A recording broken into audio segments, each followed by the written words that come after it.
Still fucking there.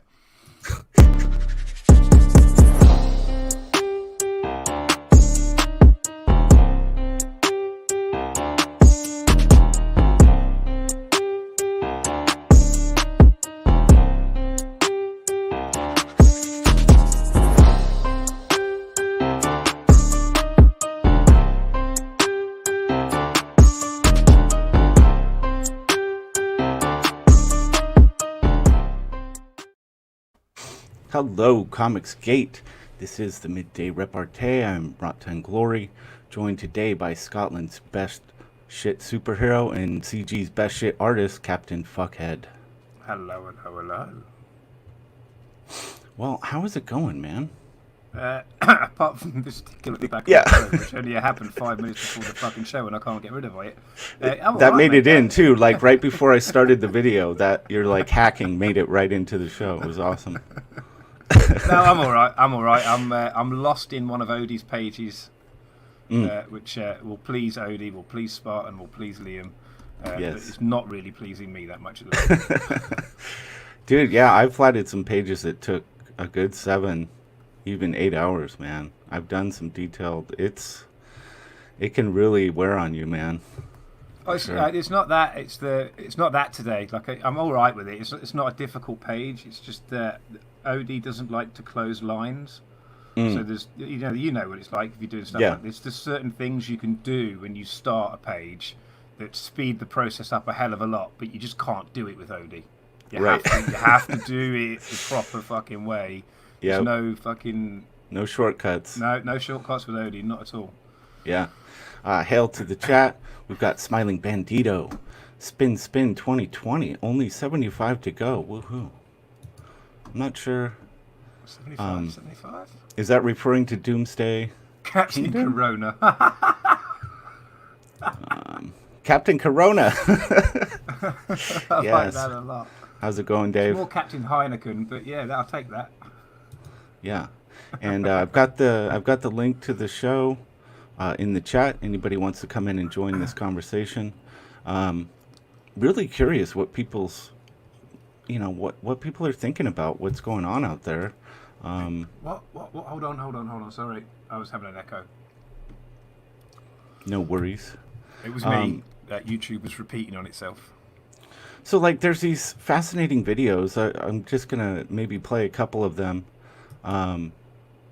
Just showing people, people kneeling, doing all kinds of odd things out there. We know he's been God and he no longer can be here. In honor of his legacy, we're not rioting, God. We're not shaming anybody, God. We're just humbling ourselves before you. Yes, Lord. You brought the thundering rain today, God, because Satan takes the L today. Father, in Jesus' name, you get the victory. Father, we ask for forgiveness. So, there's that. I mean, this, very religious slant on that one, which I don't think it's the norm for the movement, but I'm not sure. I mean, I haven't looked at enough of it, but it just gives me a weird feeling. Yeah. To see it, and like you were saying before the show, you think of something very specific when you see someone kneel. Yep. Which is sorry, well, waiting. There's one of two things you could think of very succinctly when you think of somebody kneeling. One of them involves you being quiet. The other one involves you going. The one that I was suggesting pre-show was the quiet one. When you go to visit the Queen, and she makes you an OBE or an MBE, and she takes her big shiny weapon and pats you on the shoulders with it, and you are on your knee to show fealty to Her Royal Highness, Queen something or other. I can't remember her name anymore. Nobody really cares up here. Yeah, so I mean, it's a show of fealty to a leader or a ruler, or in this case, an ideology, I guess. Ideology. Ideology is the right word. Idiotology. Idiotology. Yeah, I don't know. And that I think is the point. Is that's exactly what is really happening. Is people are showing fealty to, I guess, guilt. Like literally, it's a guilt thing. I can't imagine what else it would be at this point. I can't either. And it's this is going on all over the world. This was in the UK. But you can tell it's raining. Yeah.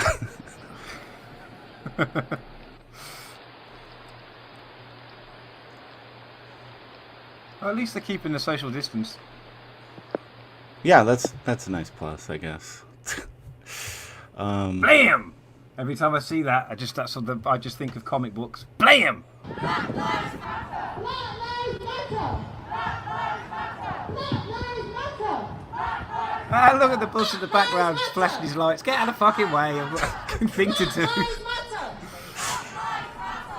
Say his name! So yeah, I mean, this is what's going on all over the world. Empathy. Weird place. So spin. Is that? So you think this is? Are you saying this is a positive thing? Well, look, I don't think racism's a weird thing. Like, I don't ever think you're ever going to get rid of racism. It's part of humans are territory-based creatures. They are pack-based animals. We've always been like that. We've always been at war and at fighting with each other. We've always feared what is different.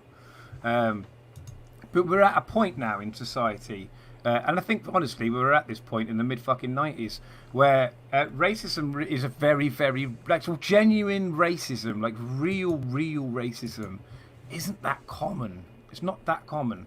Agreed. Institutional racism, I don't really buy that as an excuse for it either, personally, because I don't think it's about racism. I think there's three types of people in the world, and that is it. I was going to leave you hanging there again, but I won't. And the three types of the people there is you've got the top tier, the upper, the very echelons, the top echelons of what it is to be a human being. And those are the fuckers that control. Jay Money will love this. Those are the fuckers that control all the money, control all the politics, control all the governments, control all the fucking companies. Everything that we are beholden to in this modern world, they control it all. The second type of person is the people that they need, the professionals that they need. And those people are doctors, they are architects. They are anything that upper echelon people need or require to keep themselves where they believe they should be. And the third type of person out there are basically the grunts, like me, like you, Rot, all these fuckers out there now that are complaining about Black Lives Matter and protesting and all that sort of stuff. We are like, there's no, in my brain, there is no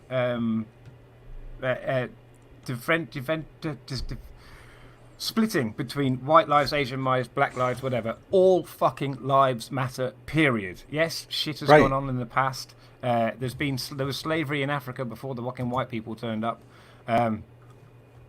It's just a weird concept. So racism as a whole, I don't think you're ever going to get rid of it. It's just a thing that some humans inherently have because they're just wrong, I think is the best way to put it. But like I say, three types of humans in the world, and race is irrelevant when it comes to that, because it's all about fucking money. It's all it's ever about. Yeah, I don't, Spin does think it's a positive movement and long overdue. I have trouble trying to tell someone that they should feel guilty for being born. And I don't see how this is not that, because you're asking people to take on a burden for things in the past that they had no part in, no part of. I don't understand. I don't think that it's really. I'm seeing more and more on YouTube. I'm seeing more and more videos where even like black people are putting out videos saying this is ridiculous. We don't want this. This is nonsense. Just saying Black Lives Matter is almost in and of itself kind of like there's something off about that, because it obviously like you said, doesn't everybody's life matter? I mean, it doesn't. To single it out is almost, to me, is kind of insulting. It's condescending. It's like it's an obvious, like, of course. And to take it to this level where this could actually become a political party. Wow. I don't know. It doesn't feel quite right to me. Just to touch on Spin saying it's a positive movement, I think he's right. I think it is a positive movement in general. But the problem is, if you want to do something that's positive for whoever it is you want to do it for, and arguably, I could see the point that people would say, well, this is a thing for everybody, because some people need to learn true history. Well, that's actually true. Some people do need to learn true history, and true history, with perspective, is never fucking taught in schools, and it's not taught at universities either, regardless of whether they think they do or not. It's not taught. But when you try to do something positive, and then you riot, and then you wreck and burn down buildings in your own community,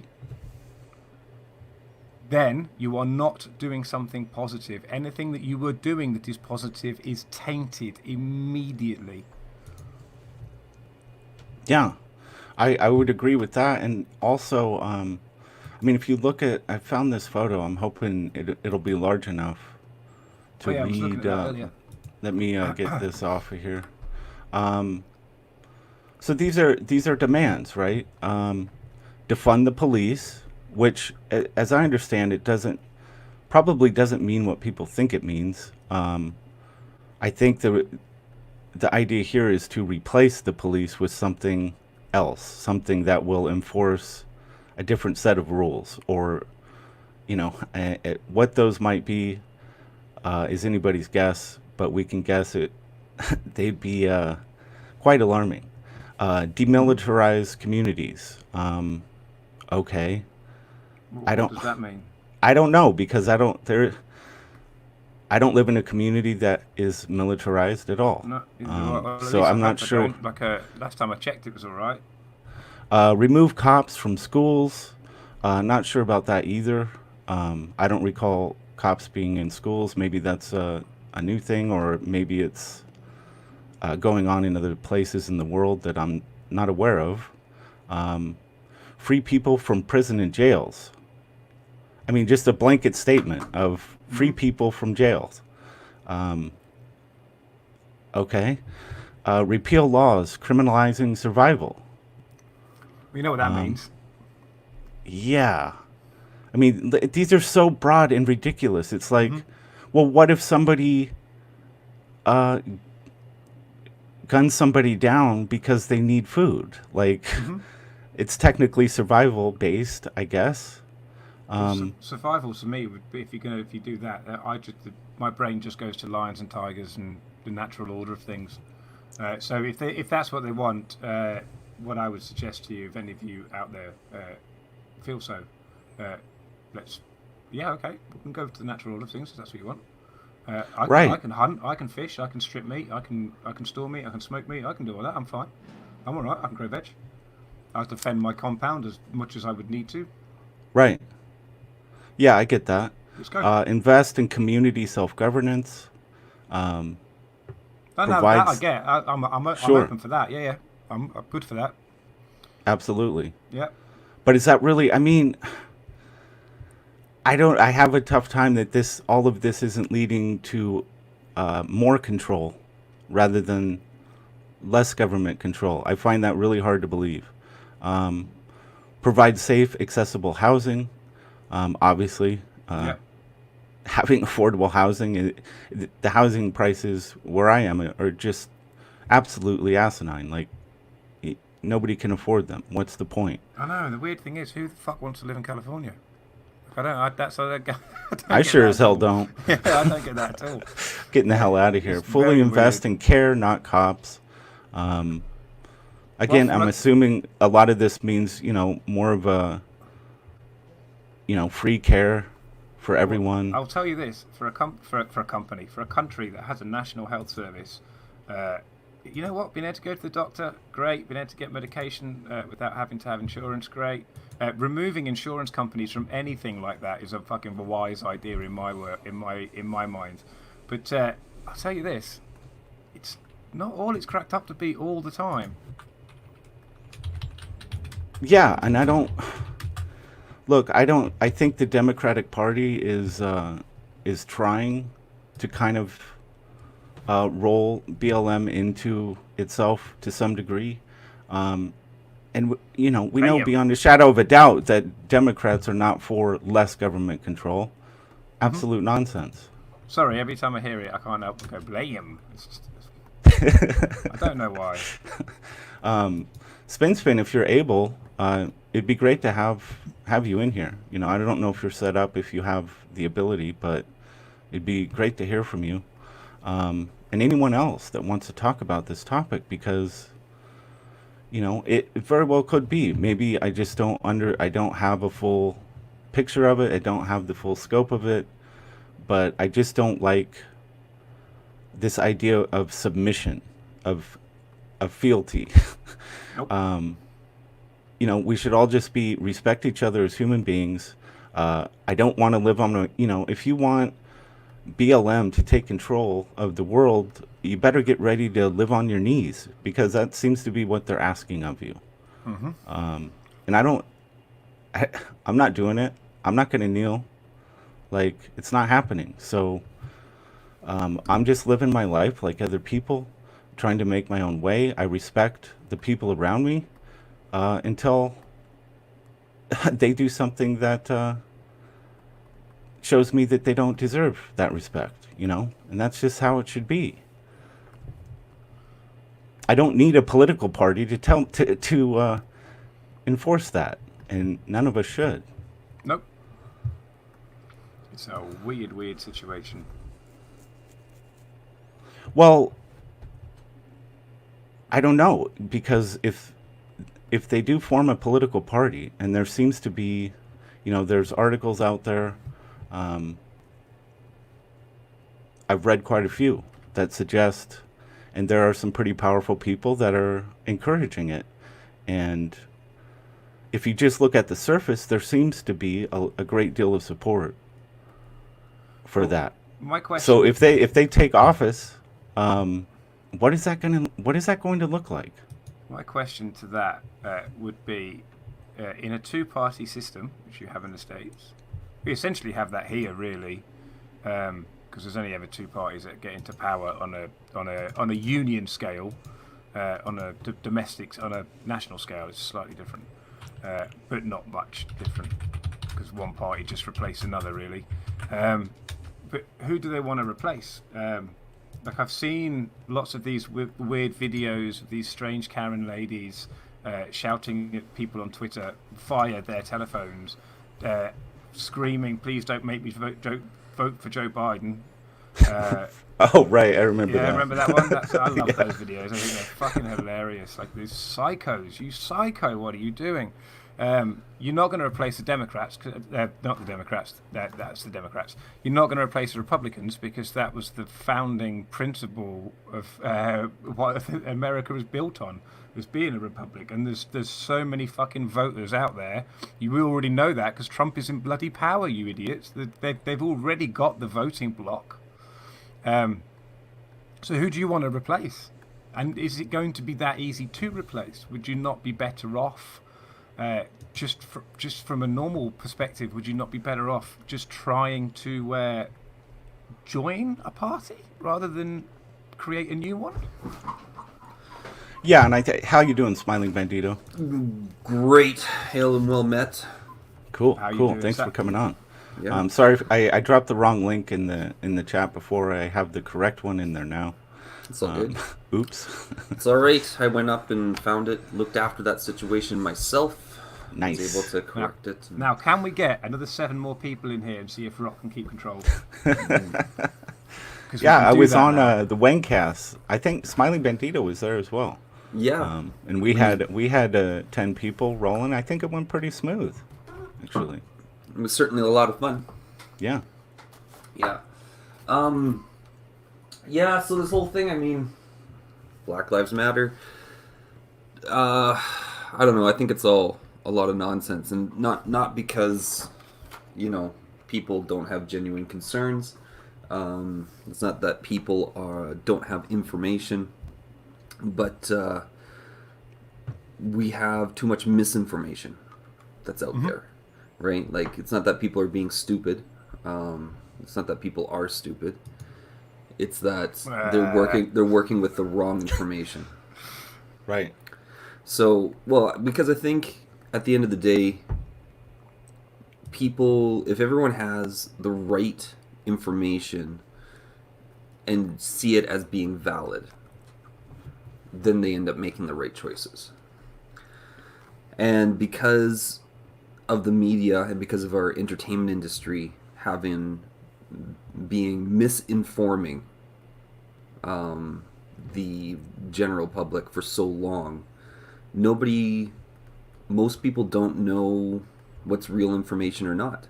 And so when you don't have the right facts in front of you, you end up acting out on just how you feel. And when you're acting out on just how you feel, you get things like riots and all that kind of stuff. There is some stupidity, I guess, just in that a lot of people that are out there right now are opportunistic. Right. Just trying to grab a hold of the train that's passing by. Especially with the rioting and that type of stuff. I think I can see where a lot of those people are simply trying to, they're trying to benefit themselves at the expense of others. But I don't know, this whole thing about Black Lives Matter, the concept is unfortunately, it doesn't hold up when you get more information. So just the idea that this is a race problem. I think what you were saying before, Captain Fuckhead, is totally apt. It's not about race. There is 3 types of people. It's a class issue, not a race issue. Yeah. Yeah. Right, and I think, Cap, you were speaking to that earlier too, when you were talking about 3 types of people. I don't. It just fascinates me, and I don't think any of this would have really been possible without the shutdown. It seems to have fed into it pretty well, and whether that was just it got people into a mental place where they just wanted to do something, lash out at something. We're going to go down a rabbit hole. Yeah, let's go down a rabbit hole. I don't know. I just feel like... I think that's what this kind of stream is going to be. Yeah. So I'm not saying, if you're suggesting like it was all just part of a big plan, I'm not saying that. I'm just saying I don't think you have one without the other. I think it fed into it and created an environment where people were at a point where they wanted to go out into the streets and just be upset about something. I don't know if the confinement and for the outbreak is necessarily the fire that lit it, or the match that lit the fire. The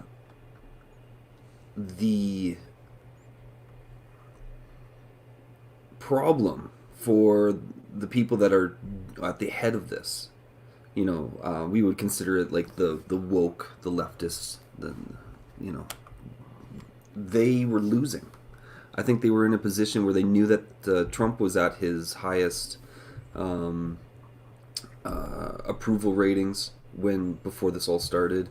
They weren't winning in the entertainment industry.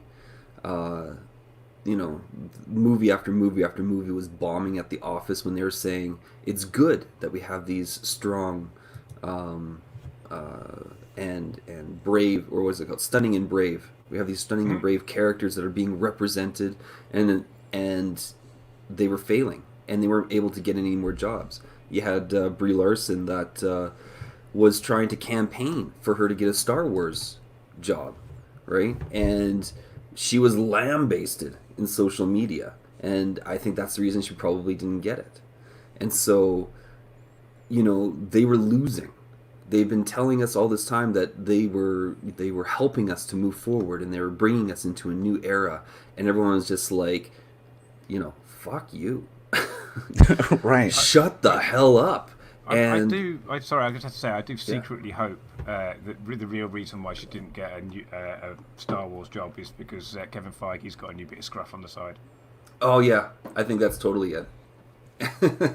Right. I think the reason all these people, Kathleen Kennedy, Brie Larson, all of them got into the positions they got into was because they were fucking the directors. There's no way that Kathleen Kennedy has shown any amount of ability in anything that she's done, but I know that she's got videos on Spielberg and you know, of him doing something nasty to her, and I hope it's not him doing something nasty to E.T. Yeah, well, maybe that's what it was. He had her dress up as E.T. and it was just like, come on, baby, just keep the mask on. Yeah, there's certainly appropriate joke. Yeah, and so, you know, like, or it's going to be, I don't know, Spielberg's going to have something in his past, and Kathleen Kennedy has the tapes or the discourse on it. Oh, sorry, guys. But you know, that's the reason that these people were in a position to do that. And when Brie Larson is no longer relevant, when she's like finds out that nobody wants to work with her anymore, or her YouTube channel fails, the next thing she's going to do is come out with a tell-all book, and it's going to be how the entertainment industry used her and abused her, and then when they didn't see her as being relevant, tried to get rid of her, and she's going to come out with all the you know, nasty, dirty secrets of Kevin Feige and everything. But Can't wait. I'm looking forward to that. Wah wah wah. Yeah, no kidding. By Kathleen Kennedy. Mm-hmm. so. Oh, the Kathleen As I Kennedy understand cuts, it- that's what I'm sorry. Bad joke, but yeah. As I understand it, BLM is definitely has a foundation of Marxism. I think Yeah. that's been well established. That even the founder, I think, has even spoken to it. So my concern is what does all this come bundled with? Because it's certainly not just about the one thing. Spin, you know, is saying COVID has no bearing on the BLM movement. I'm not saying Well, we already know what it's gonna COVID look- was the yeah. spark of it. I'm just Yeah. saying it created an environment Yeah. of tension We know what it's going to look in like. the world. That's all I'm saying. Yeah, So. we know what it's going to end up looking like, because we already have examples of that. You know, it's going to be what's her name, AOC, the politician from New York. Yeah. Sorry. Cortez. Yeah. Yeah. It's gonna be people like her. It's gonna be people like Alyssa Milano. It's gonna be these people who speak out about the injustice of so many things, but without any facts behind them. And even when they give out their lists, I mean, like, I got a bunch of names right in front of me. Daniel Shaver, who was recorded crawling on his belly, begging for his life, hands outstretched before being shot by the police. Andrew Thomas was shot, and the police officer only served 6 months jail time. Dylan Noble was shot while lying on his back, hands outstretched. Lauren Simpson, who was a cop who showed exceptional disdain in recorded statements for the people that he arrested. And in the town that I lived, there was an RCMP officer who shot Darren Varley while he was in the holding cell. He served only 4 months for his shooting. Now, there's probably anybody who's familiar with the Black Lives Matter list would probably be surprised by those names, because those are all white people. They're not black people. Right. And that list goes on and on and on and on and on and on and on, because it's actually like almost 10 times longer than the Black Lives Matter list of black people. So it's like, we know that when Black Lives Matter people get into a position of authority or a position of power, they're going to have their facts, they're going to have their lists, but it's not going to reflect what's really going on. And it's going to be another Cortez, and there's just going to be politicians like that are continuously pushing their agenda, but not really achieving anything. And they're just going to be a fucking pain in the ass to listen to. Right. Every single day, where they're like, but my people. So I want to, I do want to address, Spin is, certainly feeling like, this is one-sided and we're focusing on extremes, and that at its core, BLM is a positive movement. And I'm not, that could all be true. And I am certain that at its core, BLM has the best of intention and has a very good cause built into its core. But like Smiling Bandito mentioned, there are a lot of opportunistic people who see an opportunity for a power grab. There are politicians who are seeing the momentum and energy. People are upset and they're actually mobilizing and doing something. And this creates an opportunity for them to latch onto it, to roll it into other causes that aren't even part of the core reason BLM exists. We have to be careful of this. We have to watch out for it. I can give a legitimate spin on the reverse side of it. Hail Gargoyle, before I jump into Hail, gentlemen. Go ahead. I got some stuff set up. Yeah. So here's the reason. Not the reason, but I mean one of a significant problem with dealing with this issue in the U.S. and why it's so significant in the U.S. when you go to other places and it doesn't seem to be a problem. So we know that racism actually lasted longer outside of the U.S. than it did inside. Not racism, sorry. Slavery. Slavery lasted in the larger world, while the U.S. tried to fight against it. And they had the Civil War. They were the first ones to kind of do it. And they abolished slavery as a free act before everybody else. But the reason racism is a problem in the U.S. is because when they created the Declaration of Independence, that was meant to be, for every man to have the freedom to for the pursuit of happiness. But they still had slaves. In order to justify that, they had to make it so that slaves were less than men.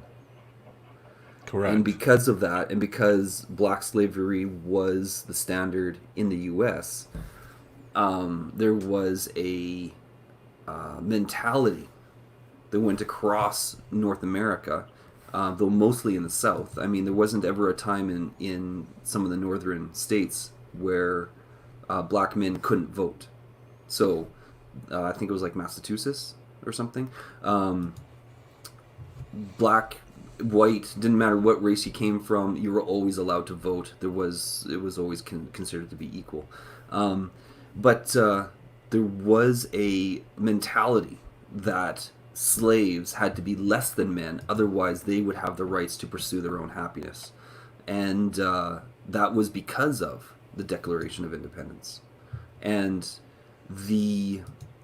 so when we talk about these things, we have to understand that yes, there is a bedrock of why racism is so significant in the U.S., but that doesn't mean that we are creating a environment for that same idea that black people are less than other men. Like that's that's not what we're doing. Nobody believes that anymore.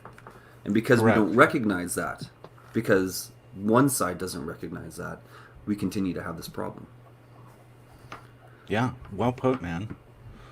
Yeah, that's and this is all. It's so important to understand this and how, this is why Bam, I'm history back. is. Yeah. How you doing, Dave?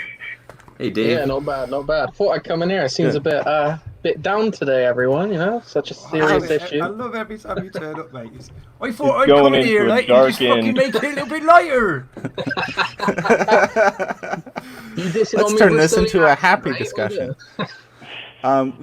Yeah, maybe it is. It's a heavy topic, but it's just so ever present, and things I'm seeing are, they're alarming to me. I see there's red flags to me that suggest that we really need to keep an eye on it and make sure that this whole thing isn't manipulated by power-hungry people. I think we're with past that. It's past the point of return. Right. Hey, I've Rod, sent you a can DM. you share my screen for a minute? Certainly. Don't worry, this is appropriate stuff. Yeah, I'm not worried. Is this yours? That's a shame. No. I don't see your screen. I've sent you a DM, Rod. If you. Ooh, I forgot to push the button. Sorry. Oh, No problem. The button. You sent me a DM, Cap? Yeah. That's an interesting What were we talking point about pre-show? Ted Lemon puts up. There we go. Usually, we have to consider that it's usually not just because people are being dicks that this kind of stuff goes forward, but it is most usually political. It's because of political reasons. And the idea that you would have, it's like the Irish taking over New York. The Irish weren't allowed to vote for the longest time in New York because they hadn't been there and established. And then when they suddenly became allowed to vote, as soon as they were allowed to vote, they had an Irish mayor. So they became the voting majority.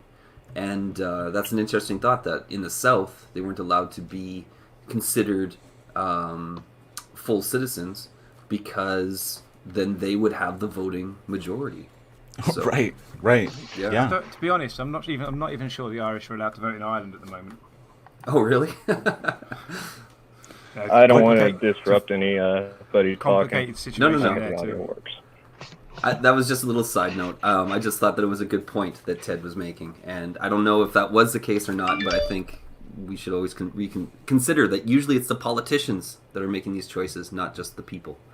But Well, anyways, this is going on last week, and these was a group of business owners.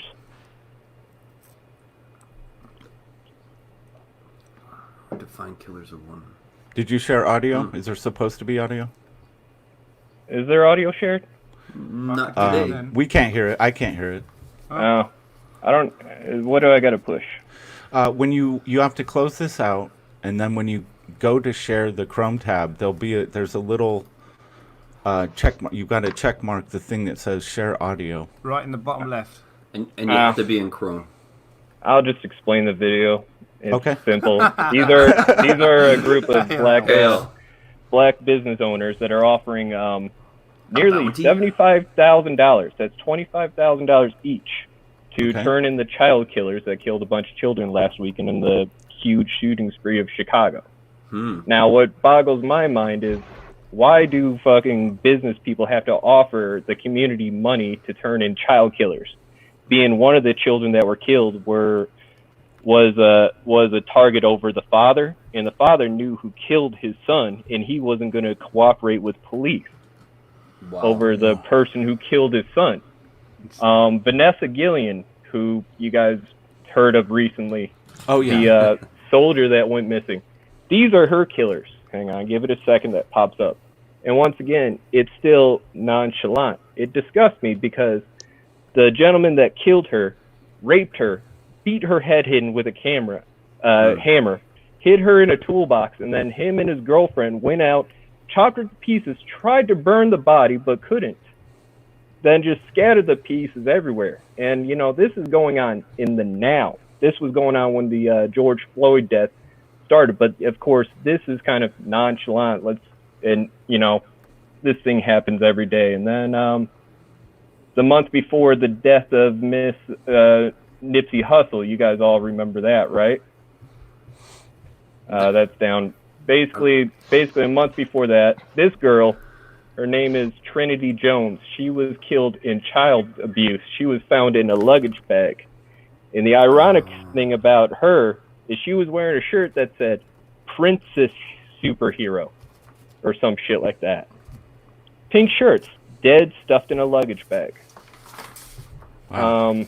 Once again, and then I can cover more of the child porn that was live streamed on Facebook that everybody kept under wraps. Oh, Jesus. What? And yeah.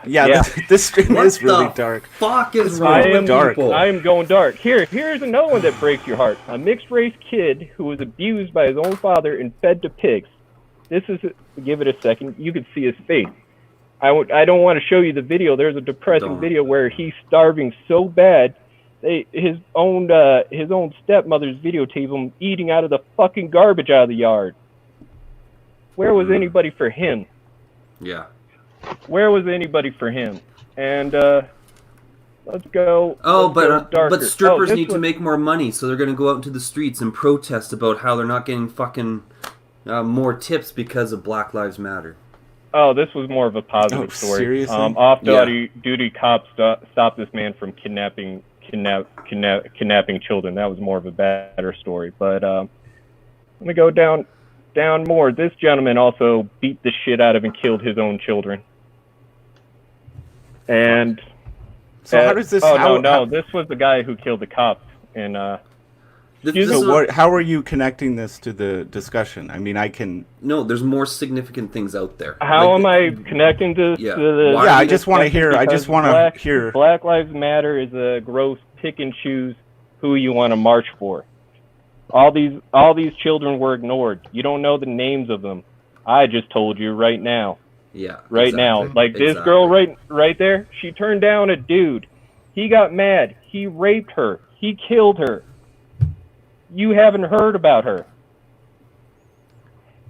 She was raped and killed because he turned her down. And then the news put out, oh, he has mental disabilities. Oh, that's a fucking line they feed every fucking time you get a story like this. Yeah, he's got mental illness. He takes meal pills. No, I know another people, mentally just ill. people. Here's another mentally ill man that they covered up. He raped and killed the gorgeous Karina Vertrano. I knew this girl, a friend through a friend. Wow. When I brought her up, he's like, yeah, she was a good friend of mine. When that stuff hits a little too close to home, too. Man. Jogging by her house at a good park in the middle of the day. And you know what they have the nerve? To give him a second trial because they're like, they avoid arresting him for 6 months because they were like, we don't want to get in trouble for having a Jamaican kid raping a daughter of a former firefighter of 9/11.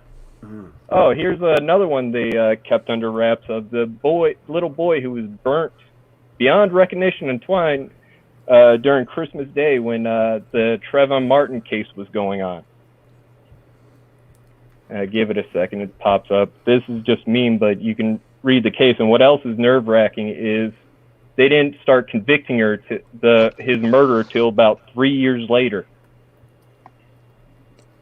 So, and the Bring Our Girls Back, you know that Africa thing? Nobody tells you about the boys that went to that school. You guys want to know what happened to them? I guess we're probably going to. don't. I probably don't. They were burnt alive in the school. Oh my god. So this is not just a race thing. This is also a boys and girls thing. This is also a favoritism. This is all a pick and choose who you want the victim to be. Yeah. Yeah. This is where I talk about the opportunistic. Like they're picking a thing. They're picking a movement. If they want to become a political party, it's only because we're only going to see something like AOC. Like it's just going to be more of that. People talking about nothing that really matters and trying to make all these things that would be opportunistic for themselves happen, but effectively not doing anything positive in the government. Oh, I really want to ban airplanes too.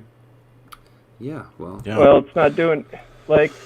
Sorry, for instance, Detroit got to the point where they had a community group that were doing the work of the cops because nobody was talking to cops. and the cops were they laid off a bunch of cops during the time. So this community group called the Detroit 300 started declaring war against crime, and they were actually successful. And guess what happened to them? Gang leaders' mothers started suing them. But if you ever look up the Detroit 300, they were real. They actually did something, and the only people that stopped them were the gangsters' mothers. Dang. How Yeah, goofy is that? it's. I mean, it does put things in perspective, and it's like this. This is you can pick and choose what to politicize, and then it's got to be in order to really be effective politically, it has to be a razor sharp focus. It has to be a message that is easily repeatable over and over and over. It has to be a chant. So it can't become overly complex or be a real discussion about the problems that we face in the world. It has to be very simple. And I'm just worried about who's attaching to it, how it's going to be leveraged, because you have a lot of people with good intentions who are fired up and they're actually mobilizing. So, it can definitely be manipulated, and that does worry me. So that's the biggest problem with all this whole situation. The reason why this is being politicized now, which it doesn't need to be, you're absolutely right, it does not need to be politicized at all. The reason why it is because they can say this has been going on since we had this argument the last time in the 60s. That's why that's why when you listen to them now, they don't talk about individual racists. They talk about systemic or institutionalized racism. Yeah. Right.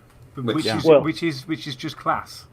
Yes, you're right. And what else they do is when you talk about children who die in child abuse, because I bring this up, or women who get raped and murdered, I hear in America, and this is what people tell me all the time, it happens every day, man. It happens every day. Well, motherfucker, there's a race war in my backyard right now for something that, quote unquote, happens every fucking day. Right. Yeah. Damn, Gargoyle's fired up today. Dang. I'm sorry, I don't. No, don't be try sorry. to avoid coming on here this subject. No, don't apologise, Gargoyle. I love it every time you come on the stream and I get to see them titties. See them titties. That's right. I love my muffins. Okay, You guys so see my muffins? This is the thing, is that these kind of conversations do need to happen. I do wish we actually had people that were on the reverse side of it. I don't know if there's a way to convince, like when the lines are drawn, I don't know if there's a way to convince people that your side is right. But I think there's a way for people, even with differing views, to come to a position where they say, wait a second, do we like the responses that are happening? Because if we can get to a position where it's like, actually, do you want to see your neighbor's house burning down? Well, no. Well, I don't want to see your neighbor's house burning down either. So can we at least look to move forward where we're not burning down each other's house? And as soon as you can agree on the type of action you want to see moving forward, then, eventually the opinions will start to line up. Even if you don't agree on the past. That's right? That's not just a problem in the situation now. That's an issue we have in politics. Like regardless of what race, and I'm only sex, talking whatever you are. Yeah, I'm only talking person to person. I'm not talking about the system coming down, because I don't know how we're going to fucking change that. No, I wasn't gonna go. Look, I'm not a huge fan. I lean to the left somewhat. I'm a nationalist. I'm considered a terrorist by my own Westminster government. Fuck off. But this is a problem in politics as a whole. Yeah. So politics is most countries run a two-tier system, a two-party system. Dave will tell me now that no, we have a 3 or 4-party system in the UK. No, we don't. We have a two-party system because there's only ever 2 parties that get in power. Therefore, it's a two-party system. Yeah, exactly. Because the rest suck. Yeah, essentially. Well, they've got no experience, so nobody votes for them. We'll come to that in a minute. But what happens in politics is every 4 years we divide two voting sets. We pitched them against each other. Where in realistic terms, both of those two voting sets probably agree on quite a lot of stuff, and most of them aren't wide right or wide left. They play somewhere in the middle. But we're never given a choice to have something in the middle. No. You guys lick my ass. This is the most horrible thing ever. Fuck you. I'm Mike Oh Cox. no, we know who that is. Hail and well met. Black Lives Matter. Fuck you. Perfect. This is the gayest stream I've ever seen. I know. Well, are you sure? There was a lot of gay going on in. No, you're mainstream. gay. Fuck you. Can you show us more pictures of your steel plating back? Do you want to see my ass? Lick my ass. Nah. I just want to Yeah. see the pictures of your steel plated back and laugh at them. It's not plated, fucker. We've got to transition this thing over to talking about. Oh, you would know Doomsday- everything about transitioning. You're a fucking whore. Lick my asshole. Oh God, he always brings such awesome to the table every time he comes on the show. I appreciate it. I think everyone does. I see you got brave and shared that DM picture. I did. I didn't know if do you want to comment on it or? Oh, it's madness, isn't it? Like, put it back up again. I mean, I just feel like, is this just somebody? Look at this. Oh, you booted him? I wasn't. I didn't watching. boot him. He left. Oh, I he did left? not boot him. Yeah, he I left. think we've got a sign. We've got a sign on the border that says "Welcome to Scotland." Yeah. So, this was being passed out in Scotland. From what I understand, yeah.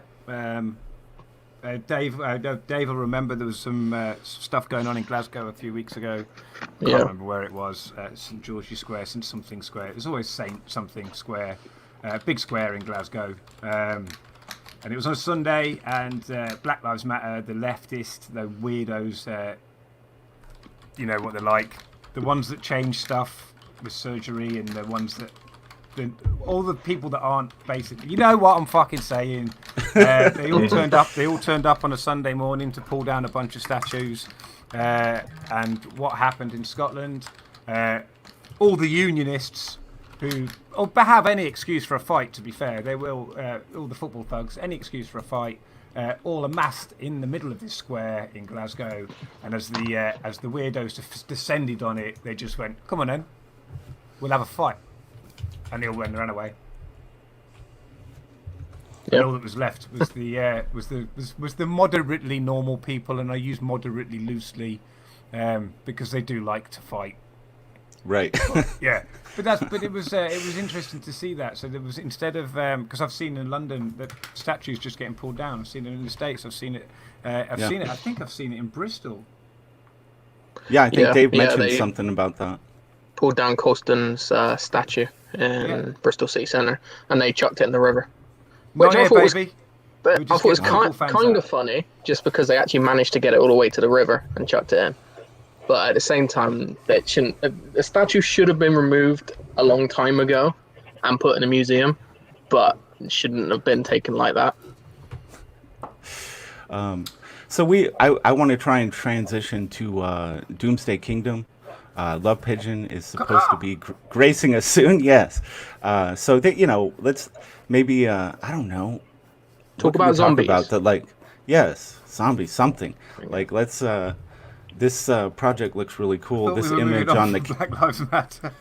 Oh, we're done with that? we gotta. I don't want it to be like. Way to dig into the topic there, Rotten. Yeah, I already got my fill of talking about dead children today, so.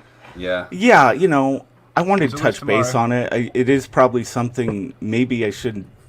Maybe it doesn't belong on Midday Repartee. It should just be its own standalone thing. I don't know.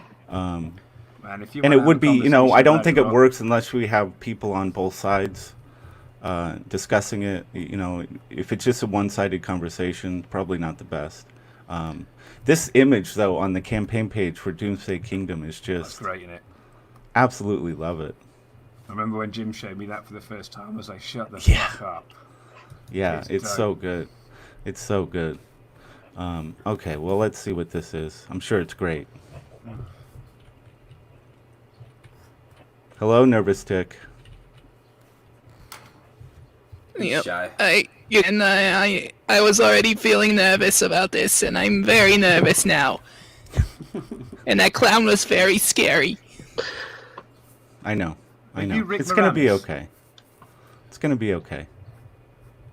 Now, I'm a nervous tick, and I'm right now. I'm under the table at Rotten Glory's house, and this is making me very nervous. And I'm almost all the way up his leg to his asshole, and It tickles. It tickles. I I'm can not gonna smell lie. it, and Okay. That's enough of that. is going Because on we've got Love Pigeon coming on. Damn, that was quick. Yes. Hello. Motherfuckers! Hold on, we need to celebrate. We've already breached the wall. Yes. $7,000. Nice, man. Nice. Ronnie's coming in a second as well. All right. Master I'm gonna of get. Scrolls. Let me get a Yeah, the link Master to the of Scrolls, that is campaign. the perfect description of Ronnie. Gonna It's on post his the link flies to the thing. campaign here, and yeah, sorry, man. Now that I think about it, I probably shouldn't have had this crazy, heavy, dark topic leading into promoting your awesome book. That was probably a mistake. Sorry about that. Was this I the gave you a whole- warning about that, Rot. Yeah, you did. 1 second. I thought it So would bring a nice crowd. I thought it'd be a good conversation. I don't know what I guess I just wasn't thinking. I don't know.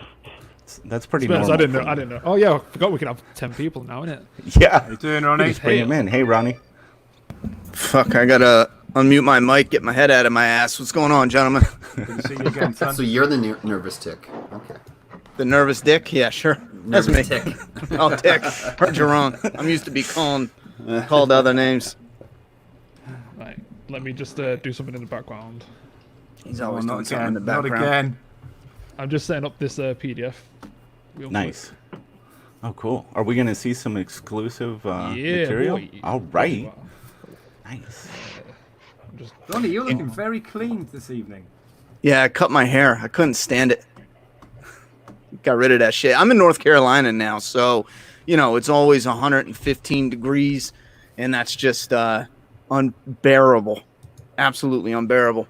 Did you say 115? Well, I was being over-exaggerating, but, I mean, I hate the heat. I was born up north, so, you know, I don't know. It's always winter up there, you know? It feels like you're living in fucking Game of Thrones, but then I thought moving down here would be better because you don't have the same type of ridiculous snow and blizzards and all that. But nah, man, this heat down here, I'm praying for some snow once in a while. It's ridiculous. On Christmas, everybody's outside with a T-shirt, you know? Give me the cold every day of the week, please. Yes. Yeah. What was that this one heat- viral video of the alligators frozen under ice with their nose sticking out? Was that North or South Carolina? I don't know. That's a real thing? That shit's crazy. Yeah, it is. It was a video, and all these alligators were frozen in this pond, but they stayed alive by sticking their noses out of the ice. No shit. Well, the good thing about, you know, being down here, though, if you don't like the snow, is if it does snow, it melts 2 hours later. Like back home, if it snows, you bunker in for the week, you know? Down here, it's like, if it snows, it'll be gone by the time you're done eating breakfast. Nice. So did you guys go past 7K today? Yeah, we just Yeah. hit that. I was hoping we were going to do it on the stream as like a little bonus thing, but Oh, yeah. I People would have back been to- happy to take already. credit for that. I know. Well, I'll try to make it easier, prove to people that we can fund. That was an important one, though, because we have these really cool gold foil bookmarks for everybody who backs it down there at the bottom. And I even told someone the other day, I was like, you know, this is officially independent. So if we don't hit that goal, I don't even get a bookmark. James don't even get a damn Hell yeah. bookmark, you Right, know? right. So I was Nice. as happy as our backers, because we got a bunch of backers that DM us and talk to us on Discord and stuff. So they were all excited. Yeah, these look great, dude. Nice. Unlocked. Beautiful. Hell yeah. And we do have a few more upgrades already planned. So when we hit certain tiers, we're going to do the upgrades a different way where we surprise people and say, hey, this is what you're getting. So you don't have to do anything. You know, we hit this number, you're getting this next in with your package. Nice, dude. Beautiful. Beautiful. How many days do you have left? I think we have 5 days left on this. And is that the full 60? We only did 30.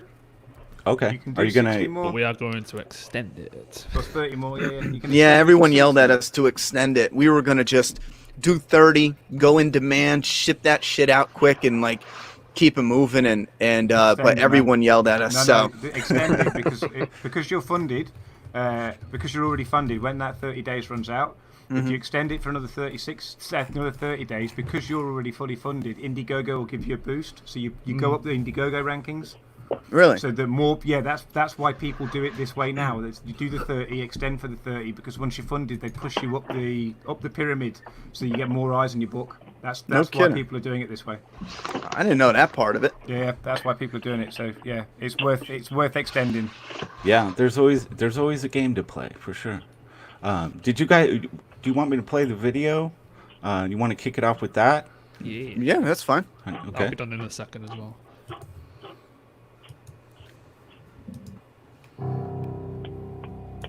In a future world, one man's desire for vengeance brought him back to a time and place where events changed him in irreversible ways. But before that, there were beginnings. Beginnings of endings that altered the landscape of civilization as we had known it. This is the story of a changing world and how some lives changed with it. A story about survival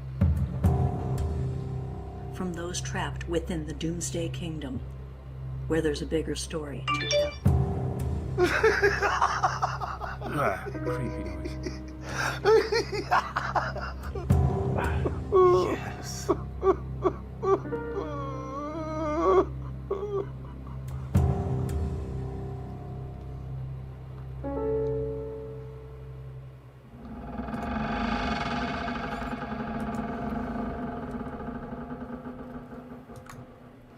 Very nice. That fucking laugh still creeps me out, and I've seen that video so many fucking times. Oh yeah, I dig that gets right in your soul, man. That gets under the skin. I love it. We were gonna do some more tweaks and add in some more effects, but I just didn't have time yet. But we might go back to it and tweak a few different things. Yeah. I really like the video. I think it works really well. No, keep going. No, I was gonna check in with Love Pigeon and see. You still getting that PDF ready? I think he's muted. Yeah. I just muted myself because I was on that video. I'm just making sure it's actually in order because I know how to format PDFs, but for some reason these files kept going in a wrong order. So I've just got it on my screen, and it keeps resizing them as well, which is annoying. No worries. What were you gonna say, Ronnie? Well, I was I forget why I was transitioning into it, but I was going to talk about the hooks, because every story, when you're putting out something, whether it's a comic, a movie, a TV show, everything needs that hook. Like with The Walking Dead, it was coma, guy searching for his family. But oftentimes with longer stories, the hooks are really irrelevant because it's just a pitch to sell to an executive to get them to, oh yeah, we'll pick this up. Because it's hard to do a hook for a really long story that's not going to irritate your readers or viewers or whatnot. So Doomsday Kingdom's a tricky one to pitch because the initial concept is you get the first volume that shows you a little bit of something new within the zombie genre, but also gives you what you know and love and want to see from the zombie genre. And then we have different themes throughout kind of each volume, because each volume is an arc. Now, it's not split where it's like so drastic, but it does flow into one where you might have a completely different type of hook. For example, just a loose example, like for a volume or two, we might devolve into a like a crime drama in a way, just to show you within a post-apocalyptic world, or when it's first having its outbreak. And that was something when I was doing the structure that was very important to me, because I always get frustrated where you get these long stories, but oftentimes, like at Walking Dead, for example, it ends up being people just looking for the next community and then finding the next villain, finding the next community. Now, I want something different where for a big chunk of the story, it's going to feel like Saving Private Ryan. For another, zombies, you got to, and then another part of the story is going to feel like friggin' Schindler's List. This other part's going to feel like this. And I think in that way, pitching it was kind of tricky because you don't want to give too much that's like, okay, here's what you're going to get in 2 and 3 and 4, but you want to stick right on with what you actually get in volume 1. But we do want to let people know this is, the idea here is to start with volume 1, but there's a really long, in-depth, passionate, taking a lot of time to focus on the story and have that unfold in an interesting way. That's not just your usual zombie, because there's a lot of zombie shit out there. Just shit. Yeah. No, I think this is really cool. So you're creating the context of this world, and within that context, you're going to have different flavors of story. You're going to have different things that go on in there that might feel very like issue to issue. It could feel very different. So I think it's going to keep it fresh. It's going to keep it really engaging. Yeah, what gave me that idea actually were video games. Something came out recently, just for anyone who might have played it recently. To give you an example, is The Last of Us 2 came out recently, and in the beginning you get to like this open world stage. It's huge, you're on a horse, and then later you're in a more confined area, and then later on you're in something where it's on rails, where the game controls you, but you get to interact with, like you're in a car in this gunfight. So it's one video game, and it has the same mechanics, but they have these different sections where they have you do different types of gameplay. That was kind of the idea long ago when I was looking at video games and then looking at comics and longer stories. And I thought, well, you can incorporate, you don't need to buckle down with that one theme, that one kind of tone or gimmick or hook, and just strictly stick with that. Like The Walking Dead, for example, didn't need to be a group of survivors going to the communities. When they got to the communities, they could have taken a smaller group, fractured the story, and sent them out to just discover what the world has become. And then you could have done something new and different and interesting with that. You don't have to stick on rails, so to speak. And that was something that was really important for Doomsday Kingdom.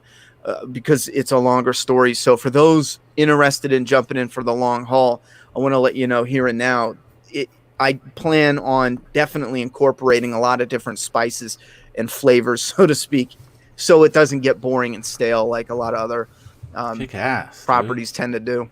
Ask him how long, Rod. Kind of reminds me of Stick. Oh, sorry.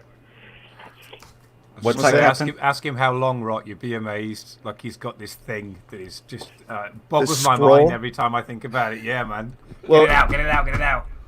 In order to get the pacing right, and for me to just look at the entire story and map it out, because we do bounce between different timelines as well. I invented this thing called a scroll, where you take a piece of craft paper and you break it up in blocks for the comics, and then you mark where the 5-issue story arcs go, and then you just map the whole thing out. So when you unfold it on my back table, I can unfold it and I can see the pacing of all the different volumes, and then right down to each individual issue.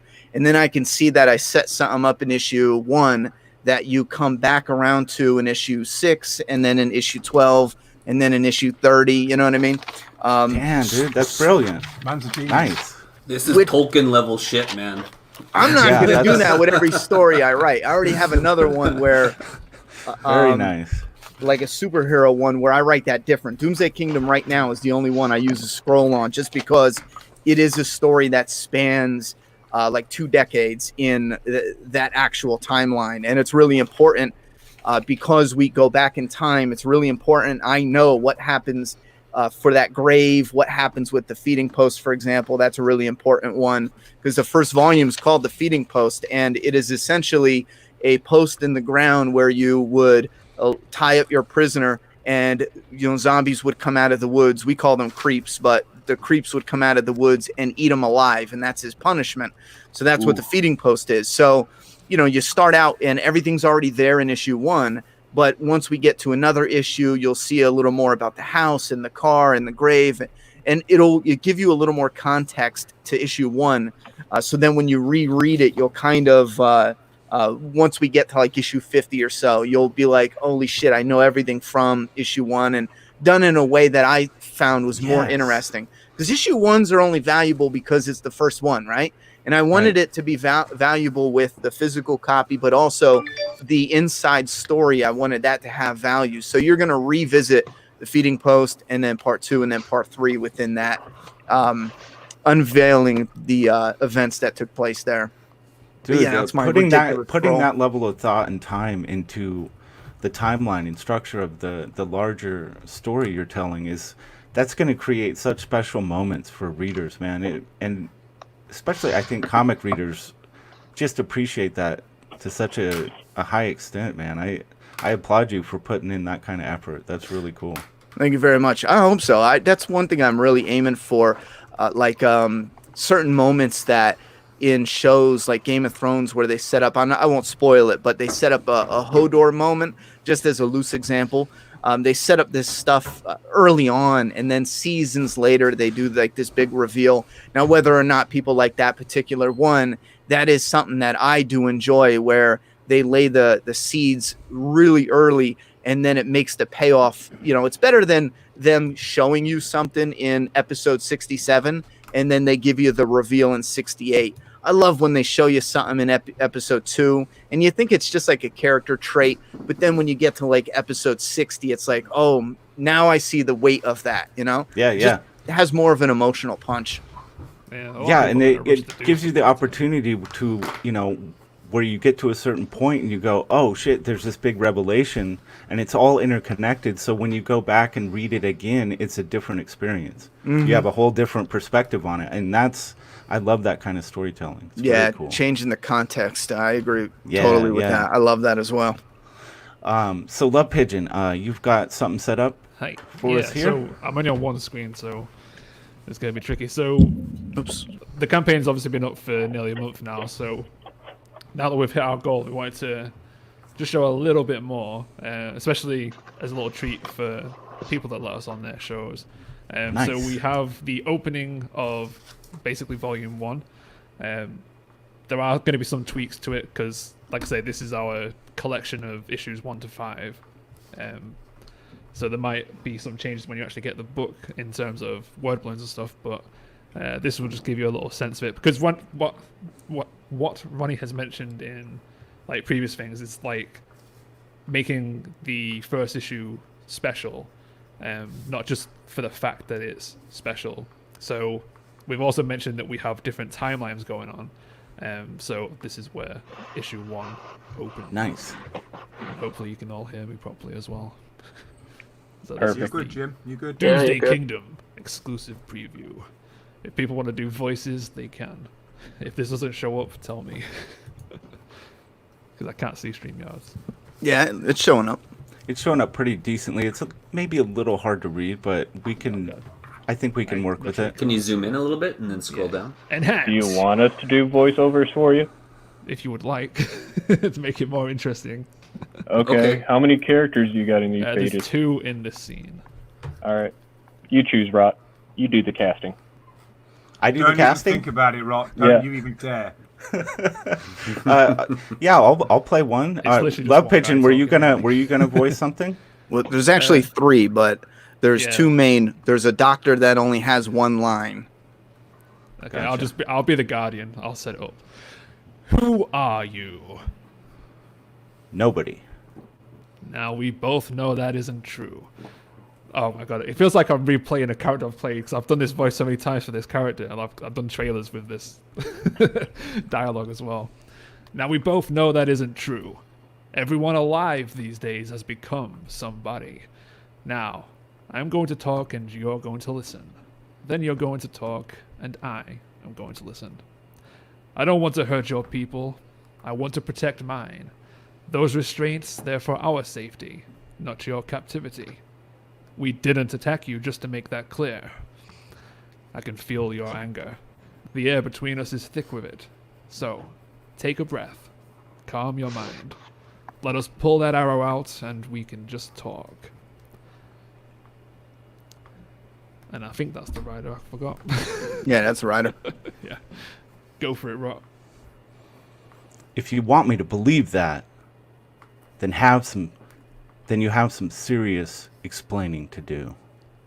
Yes, I guess we both do. I'll do the doctor. Ronnie, go. All right. I had to trim the arrow in order to pull it through. This next part, it's gonna fucking hurt.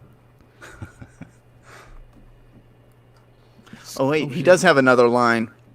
Yeah. Just breathe, pal. The pain will fade. Let's start at when I first saw you two. Who was he? Who was your prisoner? And so this is what I feel is our cinematic opening. Someone once compared me to Christopher Nolan, which is a quite crazy compliment when I think about it. Maybe he just meant because we're both English. But he imagined something like this, like being the next scene, like transition with the prisoner in all his glory and the rider and his horse, which It's awesome. have named Brago because of Lord of the Rings. Let me go back to the next page. And this is never before seen artwork Nope. here? Well, Nice. it's obviously people who have read the issue, but this is Sure. obviously the opening to volume 1, so this would give you a little sense of the world, and not something where, as we've alluded to before, we didn't want to just like start it from day 1 of the outbreak. We wanted to give a peek into the future. So this whole scene is basically the rider being interrogated by the Guardians, and as you'll find out later on, which we won't show too much of it here, but he's recounting how he came to this place. So the Guardian continues talking, basically saying, I didn't believe my eyes at first when I saw you two. Just so strange, especially since I also was headed to that house. For different reasons, clearly, but there you were, the rider on his horse and his hopeless prisoner. But why? Why here? Why this place? And then the rider talks. Rotten, you're slipping, man. We have history here. The prisoner and me. By the look of things, that house has a rich history. So basically, he started something here, your prisoner. Maybe a long time ago, and you what? Planned on finishing it? That's Rotten. about it. Without the details, but it's simple. He's done some vile fucking shit. Hell yeah. How did you know they would be there? Just got lucky. I was prepared to wait as long as it took. That's a very specific death sentence. Surely you went out of your way to carry it out. Forgive the assumption, but it must have been personal. Yes, personal enough to be none of your fucking business. Seems I struck a nerve.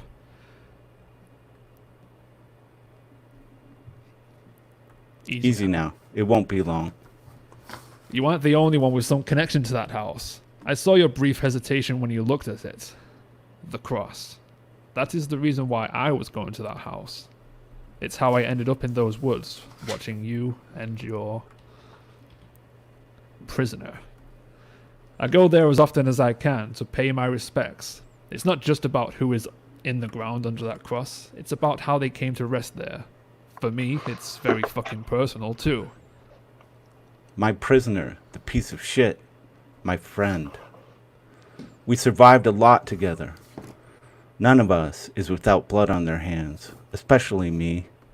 But there are limits. There has to be limits. Maybe he became bloodthirsty, maybe power hungry, or maybe he was a twisted fuck the whole fucking time. Get up. I'm not a monster.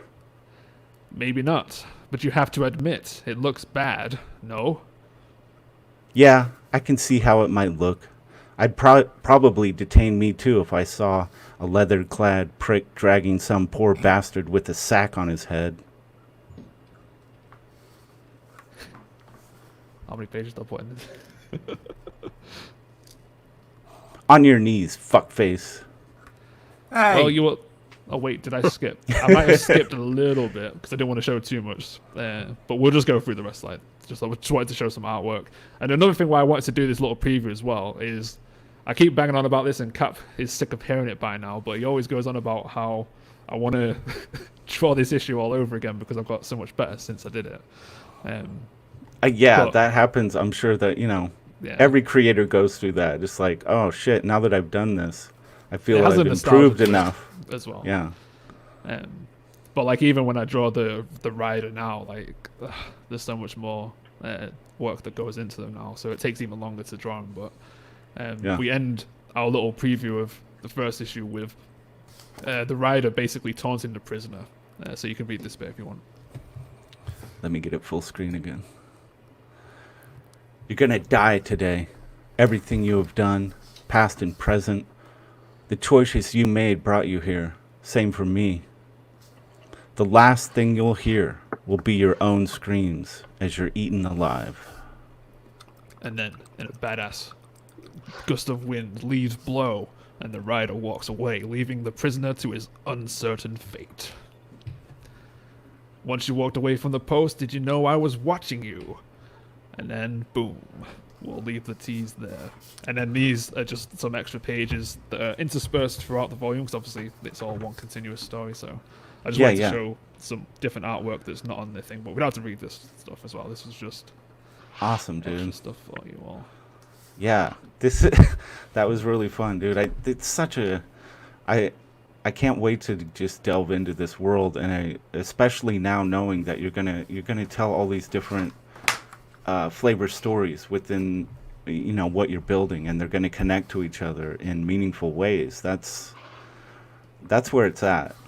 It's fun for me as well, because we always talk about this on streams, and I like talking about it as well, as the fact that even though it's a zombie genre and some people might get tired of zombies, I see it as like an open playground for us to be able to do different stories in there. Like Ronnie's mentioned the crime drama thing. Because also our book is also set in a future real world timeline. Like imagine things that you've seen prototypes for could now be real in the years that the comic takes place in and stuff like that. So you get to play around with like sci-fi elements and futuristic type stuff as well, all while combining apocalypse and desolate cities or lands or whatever. Yeah, part of the fun with zombies is trying to bring that something new to the table. There's so much that can be brought, just when you think it can't go any further or nobody can revitalize it again, somebody does, and that's part of the fun of it, I think. I just want to say too, in a weird, insane coincidence, Doomsday Kingdom predicted what happened in Seattle with that chat or chop. In the comic, there's a group called DART. It's basically like militarized medical. They go in for riots, and because there was this race war early on, I needed to establish what created the DART agency, and it plays an important role in the story down the line in a few beats. Well, in one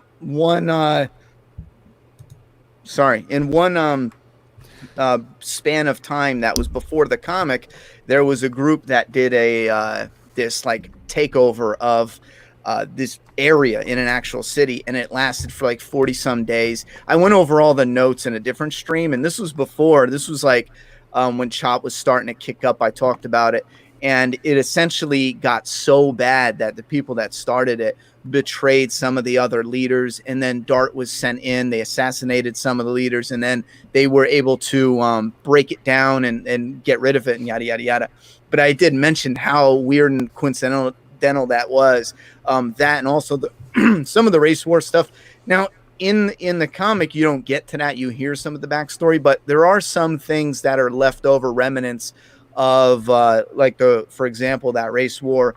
And it's weird because I'm not trying to say anything about current events now. The story is there just to focus on your emotions. Like I want to get you to feel things, whether it's being angry, happy, sad, mad, enjoy the story, be inspired, or like a whole range of emotions. I'm not here to tell you violence is bad in the story or revenge is bad. That's not my fucking job, but I am here to show you you have some good people, you have some morally gray people, you have some people that are just twisted. I mean, some of the earlier concepts, because later down the line there is, and I openly talked about this before, but there is a character that is interested in, imagine like a serial killer type in a post-apocalyptic landscape, just kind of let loose on that. It's a playground for him. It's everyone else is like, oh my God, we got to survive. And he has this grin on all the time. He's loving it.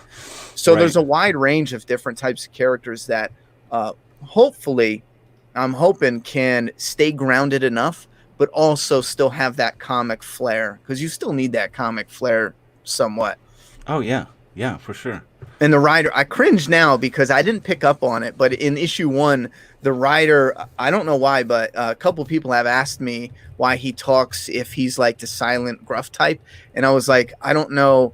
I never meant him, because the writer isn't the silent gruff lead. I guess maybe people are so ready for that. They weren't sure, but the whole idea is he's fine talking because the Guardian already saw him. The Guardian's in the woods watching him the whole time, and he saw what he did. So he doesn't mind talking about what he knows the guy already knows, but he's not going to get into the personal shit because it's just not his business. So he isn't your normal silent gruff protagonist that I forget what they call it, the silent lead, he's not your normal silent lead. He's a little more dynamic than that. Cool.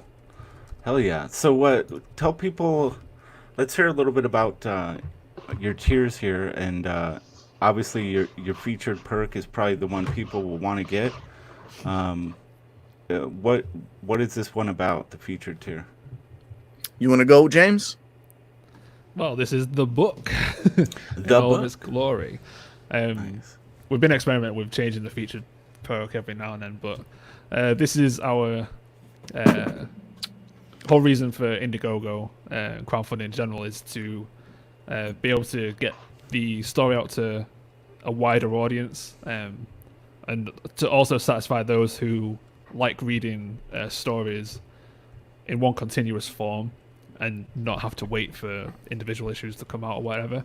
And it's also a chance for us to be able to like retweak some things, as we were both learning as we were making the comic, like me with drawing and getting better, and how Ronnie wanted to lay out some word balloons and lettering and all that kind of stuff. But this is the way to read it in its purest form with no breaks. And this is 128 page. It collects the first 5 issues. So that's so it's roughly 112 pages of story, continuous. There's no page breaks or cover breaks. We leave that for the end for a little gallery. And some extra behind the scenes. Oh, I like that. Sit down and it's just a chunk of story, and then you get a cover gallery. Place. Hell yeah. I like that choice. I think that's really cool. And then we did the 2 books for a discount, so for those who have people that they can save shipping on, which my parents have done that. They've bought 2 so they can I think this is a share it really as well. smart thing to do for people, because they can go in on it together, or it encourages people to maybe make another fan for you by giving them a copy. Yeah. And we also have we know we have a lot of people who buy doubles anyway, because standard comic fare is to read one and store one or display one. And so it looks like you have a head sketch tier. Nice. Hell yeah. So I wanted to do something. I always try and find ways of improving myself as an artist, because it's taken me this long to get 20% comfortable with just doing straight black and white artwork. So I decided to do something a bit special for people who back when I find the actual physical thing. One way, obviously, of boosting the achievement of the goal, but also for me to get quicker and more efficient, and also make artwork a little bit more interesting. So I've done this washes to make it a little bit more just cooler looking. What the hell? I don't have it. I don't know where it's gone. What is it? I have the sketches available from the last stream. Water? I just wanted to show the You're fired. The rider. I thought I had it. Oh man. Is this what we're seeing in the tier thumbnail? Is this representative so of that's an example, yeah. Because that looks like you're putting some work into these. Yeah, I kind of underestimated how many people would actually get them, because even like 2 to 5 was like a day's work. Yeah. So yeah, basically, you're not messing around.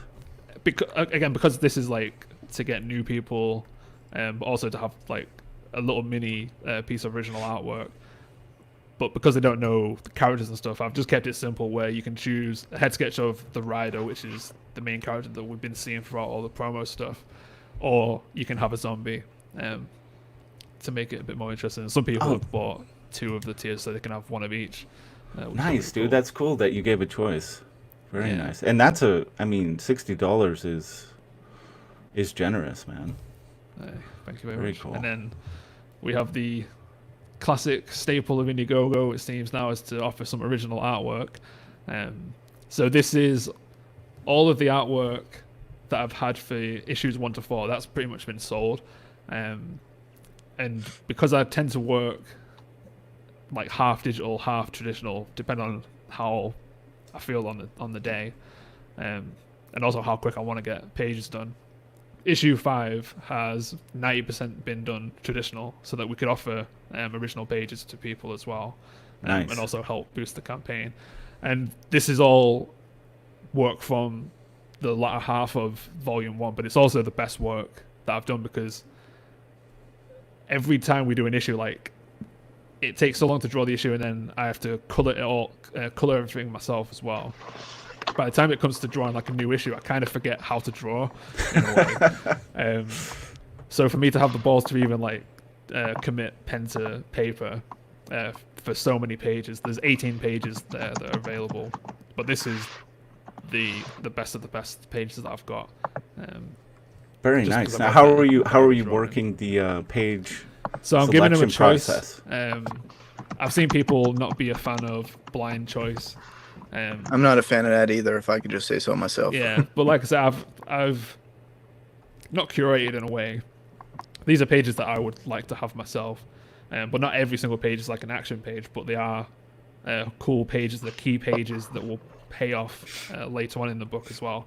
And there's some juicy clown pages as well. Oh, some nice. Gore. But what I'm doing for people is basically I'll just email like a little contact sheet with like thumbnails on them, and then they can pick the most visually interesting to them, which they want, and then I'll move on to the next person once they're confirmed. And then if there's some people that don't want to like have spoilers at all, they can pick later, but knowing that the cooler of the cool pages might have already been taken. But right. I feel that's like the most fair I can be, without me just saying, "Oh, here's this page," because I don't want to show favoritism to people backing it as well. Oh, that's nice, man. Yeah, I think outside of just doing a blind page, which again, that's something that I personally, I know, I don't speak for the comic fans, but I personally don't agree with blind pages. But I know, I think that seems fair. First come, first serve. You get to kind of pick the page you want. That way, we're not putting all the pages on the Indiegogo for, for people who don't want spoilers and tossing it out there. But I'm hoping that'll work to some degree, and then whatever's left over, we'll come up with a neat way to do auctions or something. Help the cause. Nice. I've also found some of the pages. So as in terms of shipping as well, like they're going to come in these archival photo print sleeves for now, and then they're going to be heavily sandwiched between thick cardboard, bubble wrap, a box, and then a bag around the box. So I've shipped a lot of pages, and none of them have come damaged. So this is page 1 of issue 5. Again, like this is me drawing everything by hand now, which is a bit dude, that looks great. Insane. And then our biggest surprise was someone claiming the cover like as soon in like as we 10 launched. seconds. Was that a surprise, really? I mean, that image is just iconic. I know there was like one person mainly who wanted it, but unfortunately got undercut and didn't purchase it in time. So I'm sorry about that, but I'm making it up to him. He's going to get something cooler in return. But dude, these are all A3 sizes as well, by the way, so it's not standard 11 by 17. The reason I think it was a surprise to me is because we didn't advertise it. It wasn't something that we advertised that we'd be selling covers. It was kind of like we just focused on advertising the book.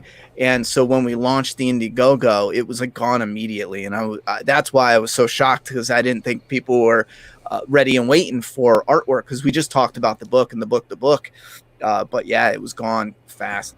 Nice, dude. Yeah, when better tell 'em, Rob. You better when an tell 'em. iconic, what's that? You better tell them. Tell them. Yeah. What are you talking about? The Indiegogo, like these guys, this is Indiegogo first time for these guys. You better tell them about the whole #1 thing. You love playing that fucking game. Oh yeah, they're not playing around.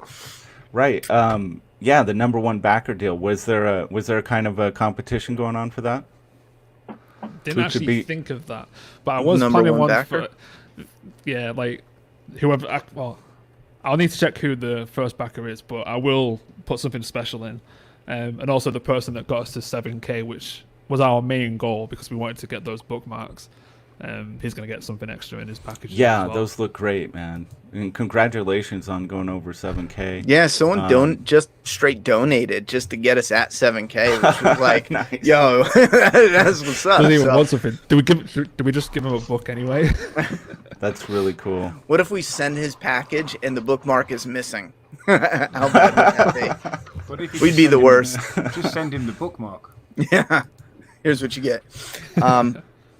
So I didn't even think about that. It shows you who specifically jumped on first, so we would. Yeah, every backer gets an ID number. So really, just, 1, 2, 3, 4, well, 5. you know what? I should have known. That's just like a website. When you set up the web, because we sell off our DoomsdayKingdom.com website, and it's the same thing. If you don't change it, because you can change it to whatever you want, but if you leave it on the default, it'll have whatever number. Like if you buy something right now, you're going to be customer number 3,100 and whatever, because we sold over 3,000 orders, individual orders.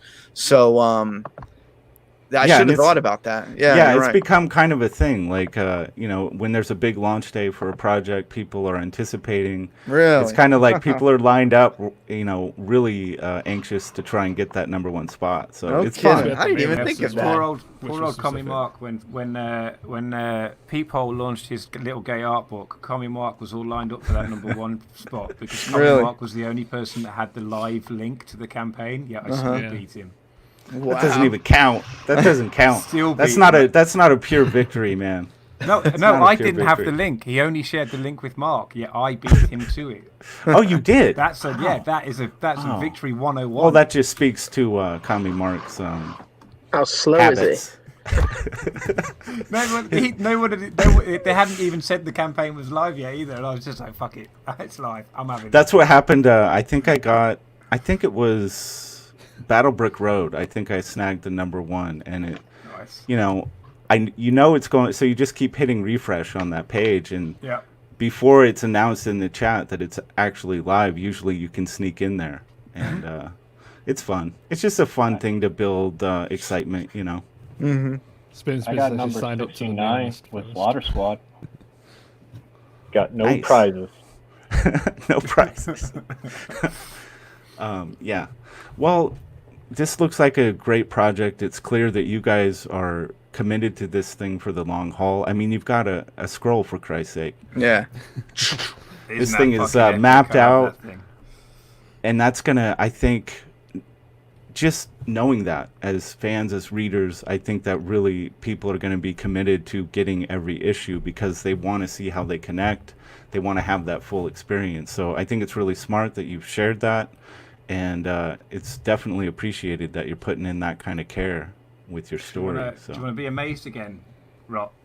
I would like to be amazed. If you want to know more about the process of putting this book together, including that magical fucking scroll, just pop over to my channel. Yes. Go into the ComicsGate live interviews and you'll find the Doomsday Kingdom special.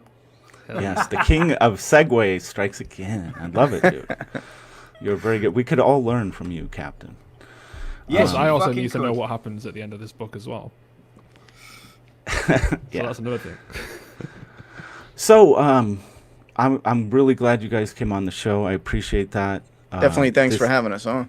Yeah, in hindsight, I probably would have had a different topic for the day set up, because it went a little scary, a little dark, but you know, I thought it might bring a big crowd. That was my real intention, is that I thought a lot of people would come and want to talk about that topic, which I thought would yield a nice audience for this. But you know, it is what it is. I think we transitioned to talking about this book really cleanly, and yeah, I'm really happy to hear about it, because I had no idea that so much was going into this world, and that you had so much planned out for it. It's great. Yeah, this has been a little passion project of mine ever since the first dog jumped through a window and scared my ass when I played Resident Evil when I was like, you know, little. That experience with the Resident Evil video game, because I was always a Lifetime zombie fan watching the movies, but that experience of playing a zombie video game, I don't know, it did something for me where I wanted to create, because back then it was really about the gore kind of and having fun with it. And I just wanted something that had characters that I was like, take these, you know, dramas and crime movies and stuff that you cared about the iconic legendary character, but put those characters in this, you know, gory, scary, tension-racked world, and follow the love of the world plus the characters that you like. Because I hated all the characters in zombie movies growing up, you know, not hated them, but just a little dull. Right. So but ever since that Resident Evil video game, as you know, every time I practiced doing story writing, it would always be a zombie story. And then after a while, it hit a point where I knew I'm going to write a movie, and that just kept going. And here we are, where it's a comic now. Nice, dude. That's really cool, man. I just love hearing the story of, you know, a passion project like this, where you've put years into it, and then to finally have it realized, and you're gaining momentum. I think support is growing for the book, and I think it's also one of those things when people start getting the copies in ComicsGate, and hopefully you'll get some great reviews out there, and that can really boost your sales too. Are you guys going to stay in demand on this one for a while? Yeah. We'll see how. Cool. Well, I have no idea how it works yet. We'd like to look into it properly, but the plan is extend it and then do in demand and try and get some more promotion done as well. Yeah, I think waiting at least, you know, for people to get it, and you get that another wave of excitement as people get the copies in, they start posting photos on Twitter, and it kind of sparks new interest. So having it in demand for that phase, I think, is really key, for sure. Yeah. That's where I get the most excited, that physical copy. And then when you start sending it out and you get those notifications when people are posting pics, that's where it gets, for me, that's like the moment where it's like, you know, we did it. This is done. So I can't wait for that. I really can't wait for that. I think that's in a large part why we were like, we're doing 30 days, because we just, you know, we've been here, but with the floppy comics, and every time we open up a fresh order of the floppies, it's like, this is why we did put in all that hard work, you know? So I'm excited. You're just like, for that. let's get there as fast as we can. But no. Hold make as much money as you can. Well, plus we'll be able to ship quick as well. Like, our ship date's quite a fast turnaround too. I did have maybe kind of a stupid secret, like, ulterior motive with a small first campaign.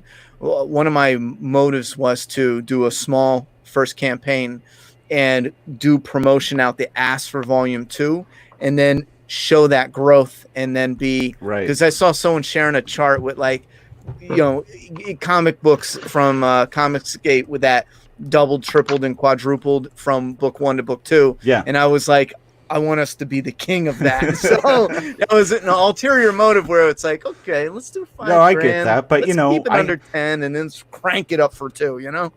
I think you have a good shot at that organically, man. I don't think you have to, you know, I think people are going to get pulled into this world, and they're going to want to continue with it. I mean, if you've done your job correctly, and it looks like you probably have, that's going to happen. So, yeah, I wouldn't worry about that, man. Captain Fuckhead, I think it's about time. We're at that place. Is there something you wanna throw out there for people? Yeah, if you've not backed Pete Pole, I know I mentioned him a minute ago. If you've not backed Pete Pole Circus's book yet, Phantom Volume 1, available at Indiegogo, is Pete Pole's little gay art book. Now, if you don't have a lot of money, you can buy the book for as little as $10, $11, and that'll get you a 44-page art book and a couple of art prints. If you have a little bit more money, you can also buy the Little Gay art book, 4 art prints, an original page from the art book, a 16-page zine, and a second 16-page zine for 23 glorious British pounds, which is about $30. Excuse my my poor currency conversion. The dollar keeps losing fucking cents every fucking day. I just can't keep up anymore. Right. But if you are feeling really sexy, Pete Pole Circus added a new tier yesterday. Ooh. And a limited edition of 20 100-page books. What? Damn. Go check it out. Wow. Okay, I'm I intrigued. might have to upgrade my perk then. Yeah, I'm gonna have to check that out. Nice, dude. Smiling Bandito. Anything you'd like to shout out? Are you there? I am. Sorry, I've been working in the background, listening in intently. Yeah, I mean, come check out Michael Bancroft's channel. His book has just gone in demand, and every day, just about every single day, we have a new creator coming on to talk about their project. Like me tomorrow. Yeah, exactly. Did I see Az on there? Was on there the other day? Yeah, we had Heels versus Babyface. Beautiful, nice get.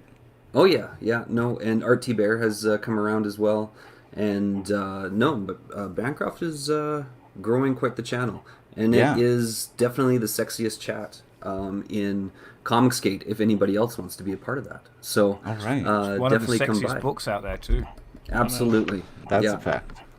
Gargoyle, you got anything you'd like to throw at us other than highly depressing dark stories? I'm trying to draw big titty police women with Dutch braids. There you go. That's an improvement. Anyways, on a lighter note, I on Joe's stream, I told him I'd eat a whole bag of ghost pepper chips if he makes it to 5K on Slaughter Squad. Nice. So that's right. How close are we? Are we getting there? I don't know. I think he just hit 4,100 today. Ooh. Did you say ghost pepper chips? Yeah. Can we not just make it a couple of ghost peppers?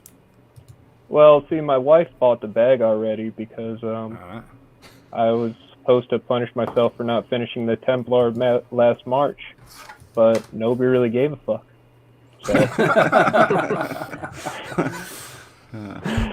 So, Ain't there's that no just the point way?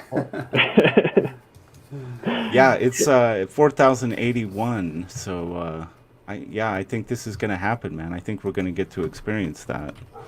Nice. And possibly I got a stream coming out if my wife gets the drugs that I'm gonna do a stream where I'm tripping balls. So anybody who's willing to do guest appearances, let me know. Jesus. Ooh. We didn't even know that we're there. That sounds fantastic. I like the sound of that, man. Are you gonna have guests on, or anybody doing it with you, or just gonna be chaos? I'm gonna have guests on, anybody who's willing to sign up, but I want to make sure I get the hallucinogens before I get the guests on, because I don't want the guests to be I'm coming for no reason. He's gonna be Gargoyle Right. talking to himself and pretending. Dave. Sorry, Gargoyle. You're not done yet. All I was gonna say is I did trip balls on mushrooms last year and did a drawing session, but I didn't stream it. But So they you're are like, pissing man, me, so missed somewhere opportunity. Tripping. Yep. All right. That sounds fun, dude. Are you going to be drawing this time as well? Yes. Of course. Well, you're always drawing, of course. I figured you would have especially fun with it. Yeah. Yeah, I think I'd like to participate in that for sure. Dave, what you got? Well, as always, follow me, Bristolian Dave on Twitter. Also Instagram as well, if you're into movies, physical media, that kind of thing. Back Doomsday Kingdom, amazing looking book. Another amazing looking book, Starblades by Carl Ritter. I will keep shilling the fuck out of it because I love this book. It just looks amazing. Links going in the chat. Yes, and again, thank you, Doomsday Kingdom, Ronnie, Love Pigeon, for being here. I would like to mention that we did go up during this show. Oh, you did? Yeah, Did we you? got up another $40. Oh, well, there you go. Nice. Somebody, I like that. Yeah, this is a great project. Really happy to have you on. You're welcome anytime. And if you Glad know, to be here finally. there are days when we don't go into such heavy, depressing topics on Midday Repartee. Anytime you want to join us, we get into some pretty good discussions. And of course, you're always able to promote your project. He's lying. It's always depressing her. Always. All right, guys, and thank you to the chat, everyone, for being here. Always appreciated, and we'll see you Monday. Thanks, Hashtag everybody. zombie